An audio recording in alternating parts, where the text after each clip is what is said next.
Shunday bir duoni o'rgataymi? Shu duoni o'qisangiz, g'am ham ketadi. Har qancha katta bo'lmasin, Alloh taolo uchun hech narsa emas sizning g'amingiz. Va qarzingiz har qancha katta bo'lmasin, Alloh uchun hech narsa emas. Faqat ixlos bilan ijobat bo'lishiga ishonib turib ochishni kerak bu duoni. Har rostni o'rgating dedi. Payg'ambarimiz nima o'rgatyapti? Tong ottirsangiz yoki kech kirgizsangiz, ya'ni ikki mahal, ertalab va kechki payt. Allohumma inni a'udhu bika minal hammi wal hazan va a'udhu bika minal ajzi wal kasal va a'udhu bika minal jubni wal bukhl va a'udhu bika min ghalabati ad-dayni va qahri rijal.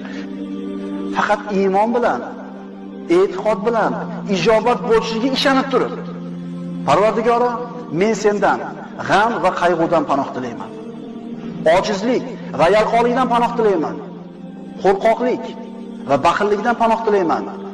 Qarzlarga yengilib qolishlikdan va kishilarning